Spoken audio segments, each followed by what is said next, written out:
So as always, as always, thank you for joining the culture here with this video on our YouTube channel. Today we're just going to be quickly going over your bench bar path and why we believe that everybody should be pushing back towards the rack and the cue that should be flying through their head whilst they're going through their bench, particularly as they come off their chest, should be to push back towards the rack. We're just going to go over some biomechanics today and how this actually works when we're talking about the system of the barbell and the person lifting. So we've got a few examples here on the board, and we're just going to talk about quickly how your technique or your frame will affect how much you need to push back towards the rack. So just quickly up the top here, we have just a standard bench press. Somebody who understands that they need an arch, they've got their chest nice and high. The barbell here in blue is resting directly above their shoulder, which is the red dot underneath the barbell, because that is where you need to finish and start your bench press. Your elbows are locked and the bar has no momentum either falling towards your face or towards your body because the bar rests directly above your shoulder.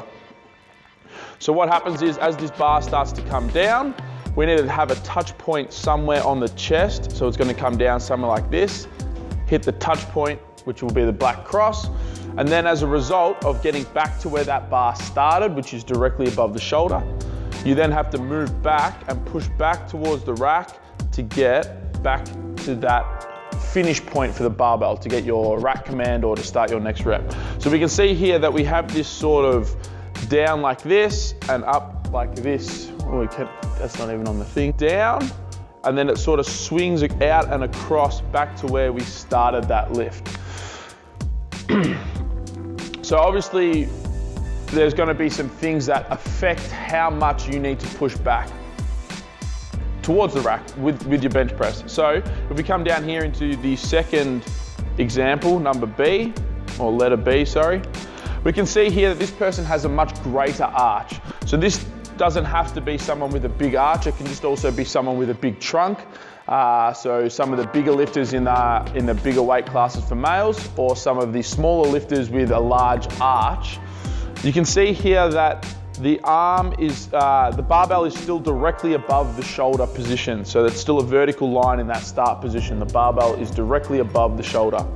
We can see though, as a result of their arch or their big frame, their big chest, they're coming down to their touch point on a much smaller change in sort of anterior-posterior view or anterior-posterior movement as a result of their big arch. So now their bar path, is going to be a lot more vertical than somebody who doesn't have as much of an arch or as big a frame.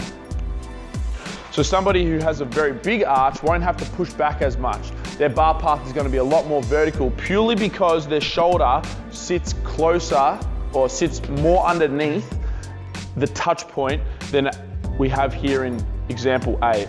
So here, the touch point is a lot further away from their shoulder position. We've got this distance here, whereas here we only have this small distance here. So now if we magnify it the other way and go to someone who has a very flat arch, their touch point is going to be even further away from their shoulder. So their touch point might be somewhere down here. So now that bar has to travel all the way down to their touch point and then all the way back up to their finish point. So now we have this big distance, this big moment arm here, shoulder flexion moment arm, that is causing them to push back a lot.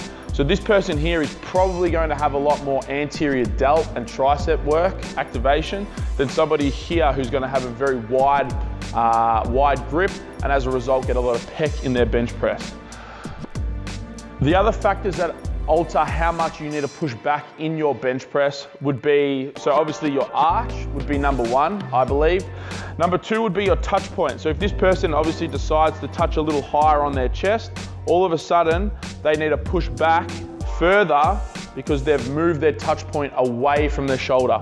If the touch point moves closer towards the shoulder, all of a sudden that bar path is going to be a lot more vertical as a result of where that touch point is. Your grip width will also alter how far down your chest you need to touch the bar. mainly because you need to try and keep your forearms as vertical as possible, maybe with a slight positive angle pushing back towards the rack. So your grip width, a closer grip will force you to touch lower on your chest in order to keep the forearm vertical, whereas a wider grip will force you to touch higher on your chest in order to keep your forearm vertical. So that's all there is today. If you have any questions on bar path, let us know. Put them in the comment section below. Hit us up in the DMs at Melbourne Strength Culture on Instagram. If you like this content, make sure you subscribe. We've got fresh content coming out weekly. As always, you can catch us in the description box below. And that is all. Happy lifting.